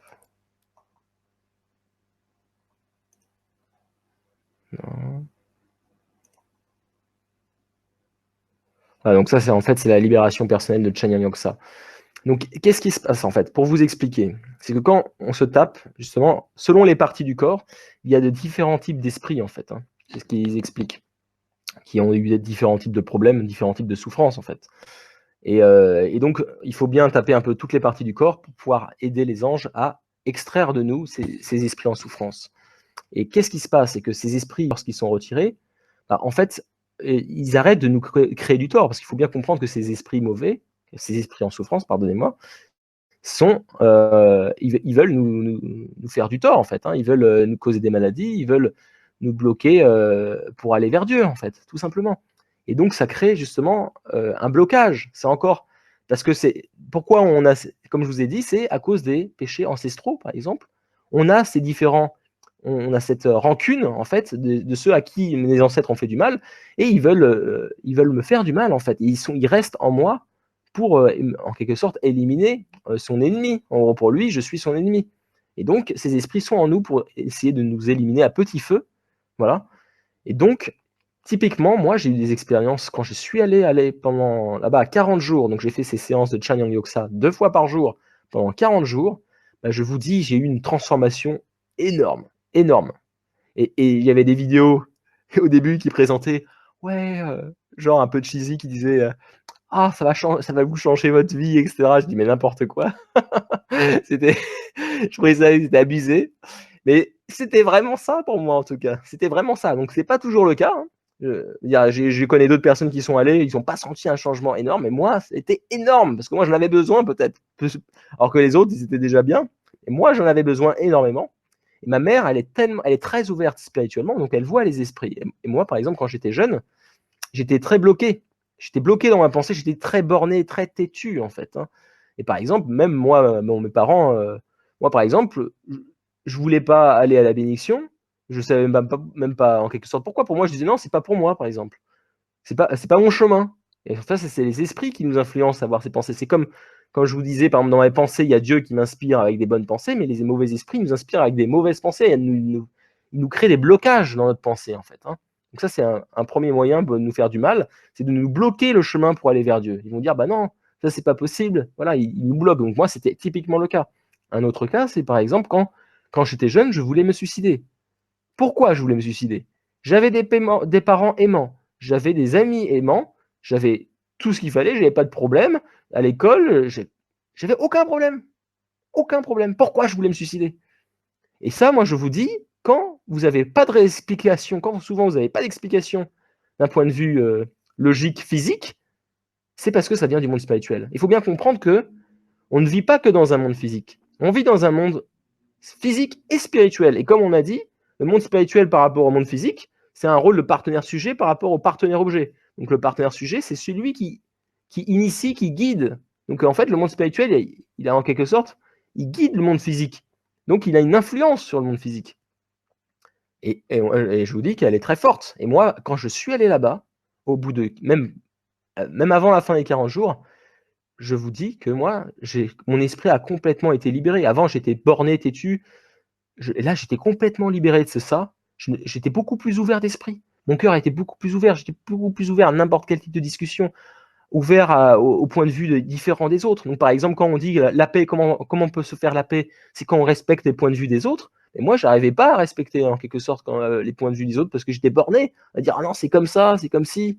Voilà. Et beaucoup de gens, c'est comme ça. Et en fait, c'est parce que c'est aussi des esprits qui les forcent à dire ah non, c'est comme ça et pas autrement, en fait. Et voilà. Alors que quand j'étais là-bas, justement, j'ai retrouvé au bout d'une trentaine de jours, j'ai retrouvé mon moi originel, en quelque sorte. J'ai retrouvé mon moi dans l'enfance. Je me suis ressenti le même état que quand j'étais enfant, 7-8 ans. Vous imaginez? J'étais beaucoup plus ouvert d'esprit, en fait. Comme un enfant qui apprend. Alors qu'après, avec à force de vivre, j'étais pollué parce que je faisais peut-être des actions hors principe. J'ai des mauvais esprits qui venaient, voilà, qui me bloquaient, en fait. Et une fois que je suis allé là-bas, ces esprits, hop, ils sont partis dans le monde spirituel et ça m'a libéré. Donc, ce qui est génial dans ces cérémonies-là de Chanyang Yoksa, c'est que déjà, ça me fait du bien à moi parce que ces esprits qui me dominaient, en quelque sorte, mon esprit de penser d'une certaine manière ou qui créent des maladies, parce il faut savoir que par exemple, sur le site internet, je vous montrerai le lien. Je crois qu'il est là, voilà. Il y a des témoignages en anglais. Donc, c'est un site en anglais sur Champion. Il y a à peu près plus de 1000, il y a 1037 témoignages, j'ai regardé hier. 1037 témoignages de personnes qui disent, genre, que c'est un miracle. Donc, c'est comme les gens qui vont peut-être à Lourdes, ils ont eu des miracles. Là, il y en a 1037 qui sont écrits. Donc, je vous laisse y aller. Vous pourrez découvrir par vous-même. Mais il y a beaucoup de gens qui ont des miracles, par exemple, au niveau de la santé. Parce qu'en fait, c'était à cause de problèmes spirituels. Et donc là, tous ces esprits, en fait, qui causent ce problème, qui sont à l'intérieur de nous pour créer peut-être des problèmes de cancer, pour des problèmes différents types, bah ça, après, quand on fait cette libération de Changyang-Goksa, à force, bah ça libère tous ces esprits, ils partent, et donc, ils ne sont plus là pour causer ce problème physique en nous. Et donc, automatiquement, notre corps arrive à se guérir. Vous voyez? Donc, ça permet de vous libérer d'un point de vue même intellectuel, spirituel et physique aussi. Donc, c'est très, très, très, très fort, en fait. Hein. Et donc, en plus de vous-même, du bénéfice pour vous-même, c'est que l'esprit que vous libérez, lui, il est en souffrance extrême, encore plus que nous. Il est en souffrance parce qu'il a la haine. Il a une haine qui s'est cultivée. Et vous imaginez, il reste dans nos corps. Ils n'ont rien à faire à part de nous faire souffrir. Vous pensez que c'est une vie, ça? C'est une vie horrible. Et donc, là, quand on les envoie dans le monde spirituel, ils font un séminaire qui dure en fait 100 ans pour eux. Et ça les libère. Et en fait, ils leur montrent justement pendant ce séminaire les différentes sphères dans le monde spirituel. Ils leur montrent d'où ils viennent. Ils montrent où ils pourraient aller après avoir fait ce séminaire de 100 jours. Ils leur expliquent un peu les principes divins, etc. Et ils les aident à s'élever, en fait. Hein. Et comme ils partent de loin, ça peut prendre beaucoup de temps. Donc certains, jusqu'à 100 ans, et même des fois, ils expliquent que même des esprits, au bout de ces 100 jours, n'arrivent pas finalement à être complètement libérés. Ils doivent rester plus longtemps. Donc c'est parce que ils ont beaucoup de choses à restaurer. Et plus on remonte loin dans l'histoire, plus il y a des choses horribles qui sont passées. Aujourd'hui, en quelque sorte, on est des enfants. Quand il y a des problèmes, il y a des gens qui ont fait des erreurs, etc. Ça n'a rien à voir avec les erreurs qu'il y avait dans le passé, où il y avait des meurtres facilement, des viols facilement. Maintenant, c'est quand même les gens font plus vraiment ça. Si on fait des erreurs, c'est juste peut-être on fait un peu mal. Donc c'est rien à voir. Donc plus on remonte dans l'histoire, plus il y a des problèmes vraiment horribles. Qui se sont passés, qui sont beaucoup plus durs à restaurer en fait. Hein. Donc ça, c'est bon pour nous, c'est bon pour les esprits. Et en plus, ces esprits, donc ça leur fait du bien. Et derrière, troisième effet, c'est qu'ils vont aider la providence de Dieu. Ils deviennent des absolute good spirits qui peuvent aider justement à inspirer, à guider les gens sur la terre, à se connecter aux vrais parents, à faire des bonnes actions pour leurs prochains, etc. Parce que il y a les deux, hein. Il y a les mauvais esprits en nous, mais il y a les bons esprits aussi qui nous influencent à avoir des bonnes idées, justement, comme quand on a des idées qui viennent de Dieu. On a plein d'idées qui viennent dans la tête, mais qui sont inspirées soit de Dieu, soit des bons esprits, soit des mauvais esprits. Donc il faut faire le tri, en fait. Hein. Donc après, il y a la libération des ancêtres. Donc la libération des ancêtres, c'est-à-dire que, contrairement aux libérations personnelles, donc quand on se tape dessus, là, en quelque sorte, en fait, qu'est-ce qui se passe? C'est que là, ce sont des anges qui retirent les esprits mauvais qui sont en nous. Donc, on ne choisit pas. C'est juste les mauvais esprits qui sont en nous. Mais la libération des ancêtres, c'est en fait, on demande de libérer nos propres ancêtres. C'est nos ancêtres, nos parents, nos grands-parents, nos arrière-grands-parents. Là, on peut faire jusqu'à 430 générations dans le passé, aujourd'hui. Donc, moi, par exemple, mes parents, ils ont presque accompli tout cela. Et je peux vous dire que ma mère, elle a les sens spirituellement ouvertes. Elle a vu que, par exemple, qu'ils étaient vraiment libérés. Il les voyait qu'ils étaient, par exemple, comme des monstres. En vrai, ils ressemblaient à des monstres au début, hein, parce qu'ils n'étaient pas du tout en accord avec les principes. Certains esprits ressemblaient à des monstres, hein, elle disait. Hein. Et deviennent après, super clairs, magnifiques, encore plus propres, encore plus propres que nous. Hein. Parce qu'en fait, ce qu'ils expliquent, c'est que les 100 jours qui durent pour nous sur la Terre, c'est 100 ans dans le monde spirituel. C'est pas le même... écoulement temporel en fait. Hein. Et donc, les ancêtres, par exemple, ma mère, elle a vu qu'à la fin, par exemple, quand ils libéraient les ancêtres, à la fin, il y a aussi, après ces 100 jours, on peut leur donner la bénédiction des ancêtres, parce qu'ils ont besoin d'être nettoyés du péché originel aussi, tout simplement. Comme nous avons besoin d'être nettoyés du péché originel. Donc c'est ça qui est génial avec les vrais parents, c'est qu'on voit la solution. Il n'y a pas que pour les êtres humains qui sont sur la Terre, il y a tous ceux qui sont déjà passer dans le monde spirituel. Donc il y a une solution pour eux aussi. Donc ça moi je trouve ça formidable. Combien de voilà, là c'est immense quoi, comme grâce. Hein. Et mes parents, quand ils ont fait cette bénédiction les ancêtres, ils voyaient par exemple les ancêtres faire une salutation, être remerciante. Après, en fait, ces ancêtres, ils nous aident après à accomplir justement la providence de Dieu. Donc je vous expliquerai justement plus tard comment ces ancêtres ont aidé mes parents, par exemple, à faire le messianisme tribal que je vais vous expliquer juste après. Donc c'est vraiment quelque chose encore de bénéfique. Donc c'est bénéfique pour nos ancêtres parce qu'on les libère, on les bénit. Donc eux, ils sont contents, ils arrivent à vivre beaucoup plus, ils ont plus de péchés, voilà, qui sont en eux. Et en plus, après, ils peuvent nous aider à accomplir la providence de Dieu sur la terre après. Donc c'est vraiment quelque chose de, voilà, où on peut avoir une énorme gratitude. Donc voilà, ça c'était l'aspect, la solution pour les péchés héréditaires. Donc comment nettoyer les péchés héréditaires qu'on a hérités de nos ancêtres? C'est en libérant et bénissant les ancêtres. Et justement, quand on bénit nos ancêtres, ils deviennent des absolute good spirits, en fait. Et ces absolute good spirits, c'est comme à la place des anges. Par exemple, quand moi je fais des séances de Chanyang Yogsa, c'est pas les anges qui viennent sortir les mauvais esprits en moi, ce sont carrément les absolute good spirits. Pourquoi? C'est parce que en fait, les absolute good spirits, mes ancêtres, en fait, c'est eux qui ont créé en général du tort aux esprits qui sont en moi. Donc ils vont venir, ils vont demander pardon, ils vont essayer de faire la paix. C'est pas un inconnu, il vient les voir et après il les amène. Voilà, donc c'est pas un inconnu en fait. Donc c'est eux qui viennent pour pouvoir aussi restaurer le problème qu'ils avaient créé à la base, parce qu'ils ont fait de la souffrance à ces esprits. Et donc là, ils viennent pour les prendre et les amener à justement à les libérer. Et, vous voyez? Donc ça, c'est très fort aussi, ça peut nous aider à encore mieux libérer en fait, hein, pendant les séances de Chanyang après. Donc le dernier point, c'est péché collectif. Péché collectif, comment le résoudre? Donc les vrais parents, ils disent justement que c'est par le messianisme tribal. Et donc qu'est-ce que c'est que le messianisme tribal? C'est devenir en gros messie de sa tribu. C'est ça que ça signifie. Et messie de sa tribu, c'est quoi? C'est devenir vrai parent de sa tribu. C'est-à-dire que nous, on a reçu, par exemple, la bénédiction en mariage de notre couple, bah après c'est à nous de multiplier comme le font les vrais parents. C'est-à-dire qu'on doit donner la bénédiction, on doit prendre la même mission que les vrais parents, on doit tous devenir des vrais parents. Et donc quand on dit 430 couples horizontales et verticales, c'est-à-dire on a 430 couples verticales, c'est-à-dire c'est libérer et bénir nos ancêtres, donc notre tribu, voilà.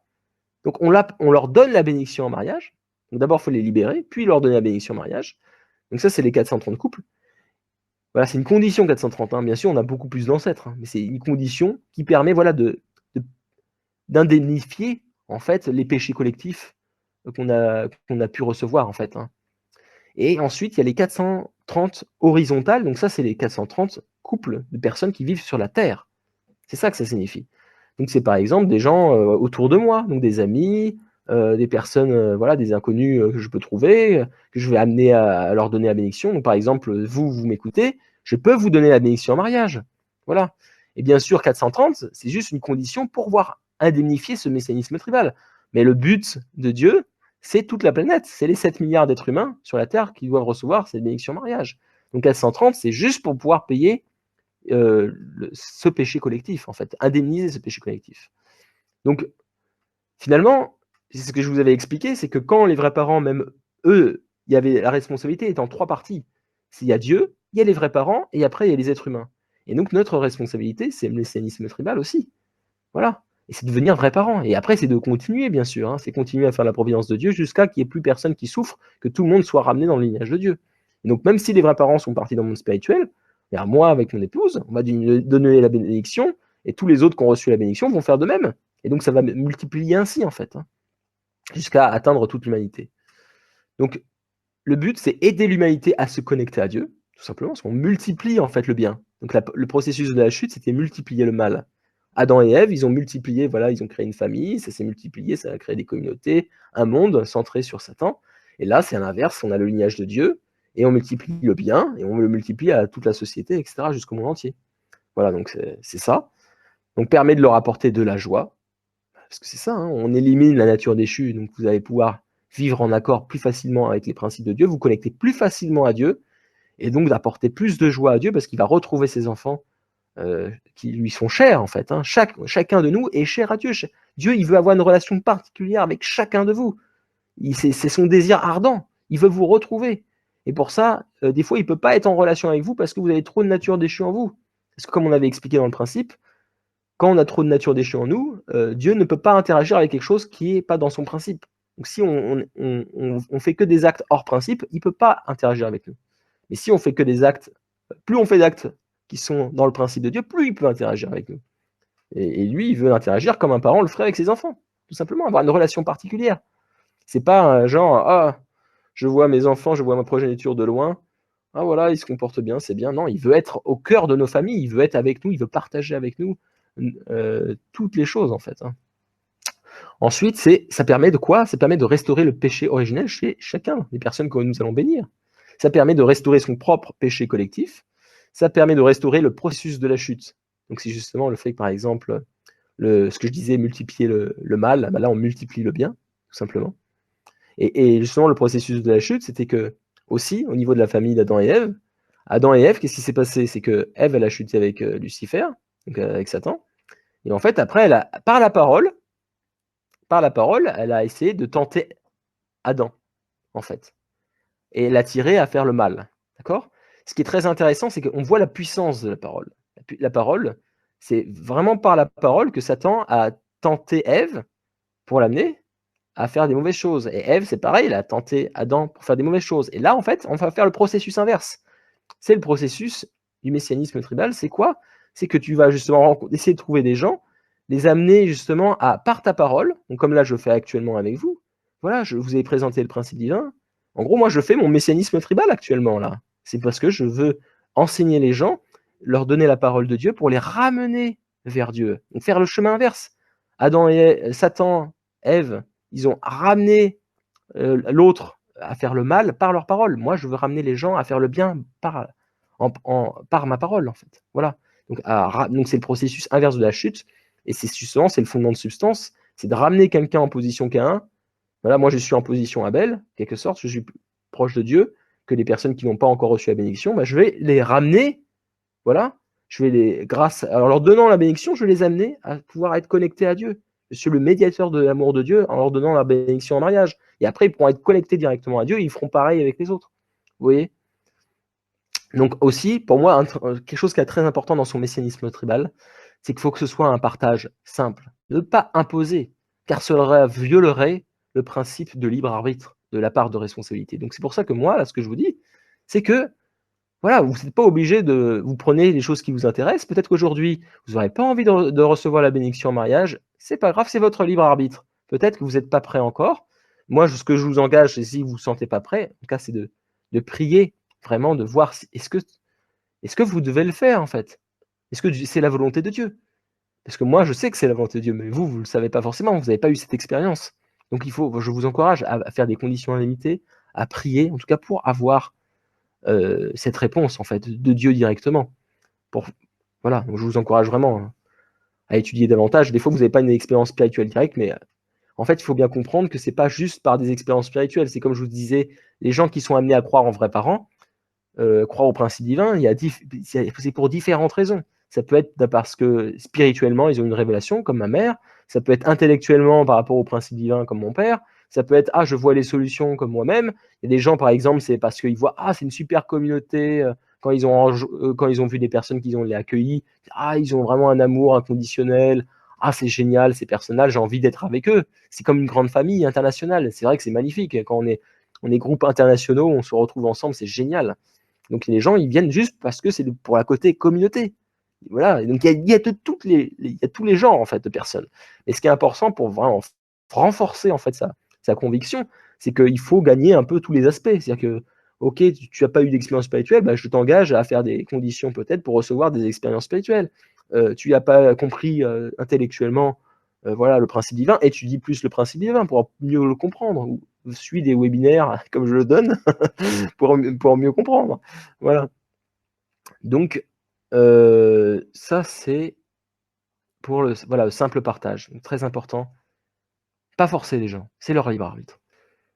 Donner de la joie à Dieu, de transmettre sa parole à ses enfants perdus, de les ramener dans son lignage. Moi, j'ai senti ça quand je donne la parole à des personnes, je sentais Dieu qui était heureux de dire ah merci voilà de partager voilà mon idéal, partager voilà bah, il veut qu'on parle de lui Dieu, il veut qu'on parle de lui, il veut qu'on parle de son projet, voilà.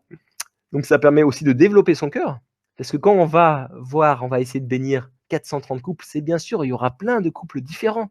Il va falloir apprendre à aimer différents types de personnes. Il va falloir apprendre à les servir, à essayer de toucher leur cœur, à leur donner cette bénédiction. Donc c'est quelque chose qui permet de cultiver notre amour aussi envers les différents types de personnes. Et ça permet aussi de devenir vrais parents, parce que les vrais parents, qu'est-ce qu'ils ont fait? Ils ont eu 3 grandes missions. Révéler la vérité, c'est ce que je suis en train de faire aussi. Donner la bénédiction, le salut de l'humanité, c'est ce que je vous propose de vous donner.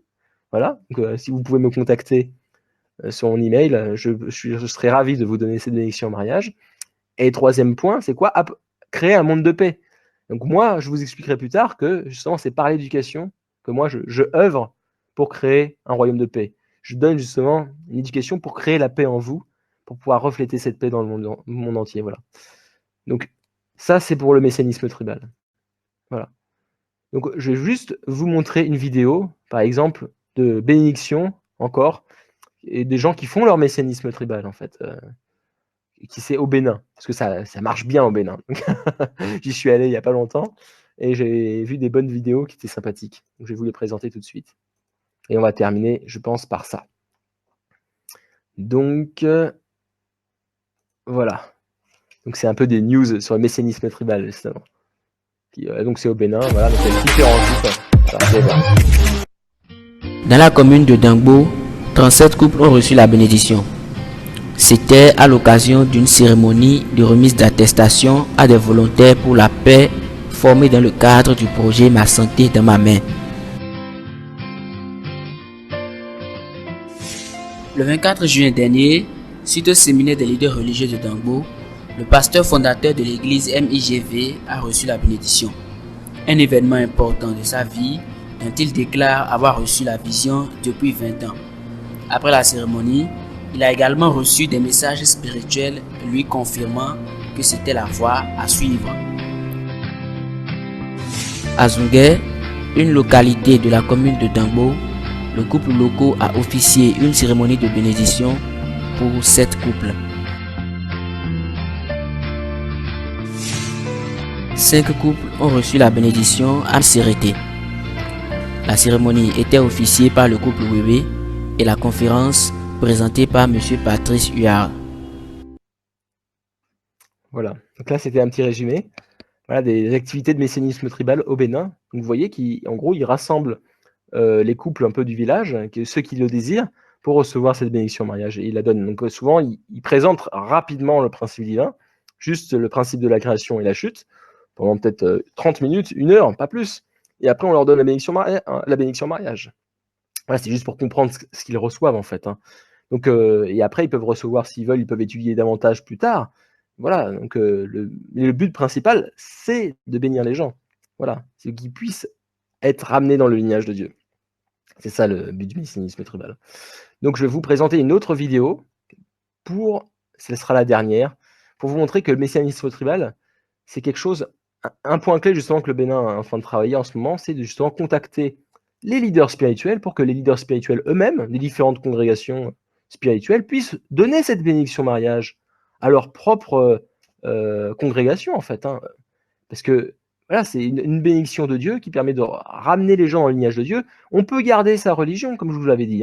Donc le but, c'est d'enseigner les leaders spirituels pour qu'eux-mêmes donnent cette bénédiction, qu'ils reçoivent cette bénédiction d'abord, pour ensuite, bien sûr, la redonner et accomplir même leur messianisme tribal en donnant cette bénédiction à leur congrégation. Donc là, je vais vous montrer justement un séminaire interreligieux. Justement, on a enseigné, j'ai mon père et mon beau-père d'ailleurs qui ont enseigné pendant ces séminaires interreligieux, et c'était une expérience très forte, voilà, où ils ont pu voir après ces séminaires les différents leaders religieux qui disaient avant je lui ai jamais parlé à un imam par exemple, pour un pasteur, ou inversement, ils voulaient pas se voir en fait, et là ils se sont réunis ensemble pour recevoir l'enseignement du principe divin, justement les principes de l'unification en fait, pour pouvoir ensuite recevoir cette bénédiction mariage. Et ils étaient très heureux. Et je vais vous montrer justement un petit passage de ce séminaire interreligieux avec des interviews de pasteurs et d'imams.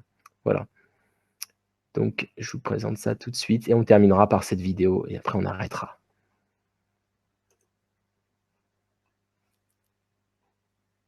Donc, séminaire interreligieux pour la paix. Donc, hop, je lance. Le même séminaire organisé à Abomey a permis de rassembler 42 dirigeants.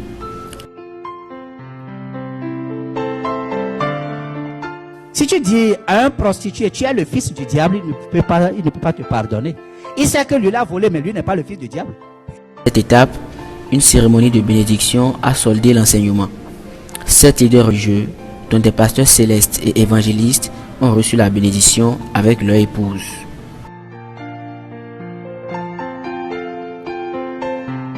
Le couple officiant était Degwe Pascal et Olive.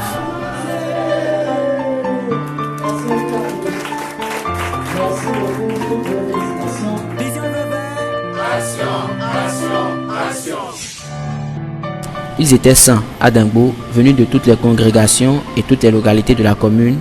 Ces leaders religieux sont repartis pleins d'enthousiasme. Il créerait que des hommes. Il n'aurait aucune idée de ce qu'est une femme. Si Dieu était féminin, il créerait que des femmes. Parce qu'on ne peut pas créer quelque chose dont on n'a aucune idée. La délégation de la direction nationale les a fortement exhortés et encouragés à la culture de la paix et à la tolérance.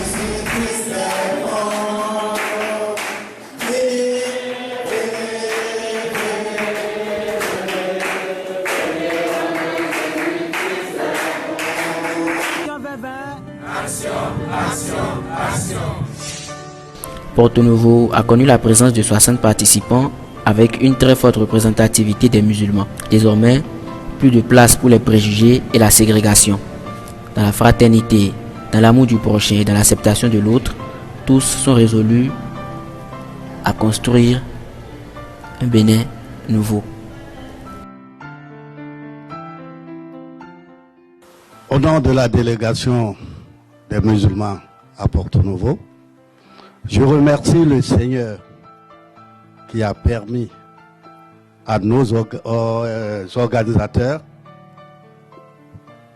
d'organiser ce séminaire. Bien, je suis séduit par ce qui s'est passé, et surtout parce que il y a des choses que nous avions toujours lues et avalées comme ça dans la Bible. Et aujourd'hui, on nous les a expliquées. Principe de création. Le principe de la création. C'est des choses, je n'avais jamais vu quelqu'un avoir l'audace de parler comme ça. Parce qu'on disait toujours, Dieu a dit, et cela s'est passé. Mais pourquoi, comment est-ce que ça doit arriver? Je ne sais pas si c'est une élucubration des hommes, mais le principe est là que sans ceci, il n'y a pas cela. On nous l'a expliqué aujourd'hui et je suis vraiment satisfait. Je pense que je pourrais raisonner lorsque quelque part ailleurs, nous serons en train d'en parler. Pas ailleurs. Avec ce qui se passe, on peut tout faire, même pour faire une grande conférence nationale ou bien internationale, regroupant tout le monde dans un endroit très vaste. Je crois nous sommes en train d'accomplir une grande mission pour la paix dans le monde entier. Je suis content, mon âme est satisfaite de ceci. Et quand on va aboutir au résultat, il n'y aura plus de conflits interreligieux, il n'y aura plus ni dans les villages, dans les quartiers, ni dans les communes, ni dans aucun pays. Si on réussit ceci qu'on est en train de faire. Et je peux croire, le grand Dieu, le Seigneur des Seigneurs, il va faire que nous allons réussir à ceci. Amen. Voilà. Donc, j'espère que vous avez apprécié aujourd'hui. Donc, ça, c'était Donc, si vous êtes leader religieux, n'hésitez pas. Voilà, on peut vous donner la bénédiction aussi, et vous pouvez la donner à votre congrégation. Voilà, vous êtes libre de le faire. En tout cas, merci en tout cas de m'avoir écouté, et je vous souhaite une excellente soirée. Je vous dis à lundi. Donc la prochaine séance, ça va être quoi? Ça va être maintenant sur développer son plein potentiel. Donc c'est un peu comment accomplir ces 3 grandes... Alors, excusez-moi, là je vais trop vite. Non, j'ai pas fini. Là, les solutions des vrais parents, là on a vu juste la façon de éliminer la nature déchue. Voilà, et maintenant on verra comment développer sa nature divine. Voilà, donc ça, ce sera la prochaine fois. Donc je vous dis bonne soirée. Bye bye, salut tout le monde.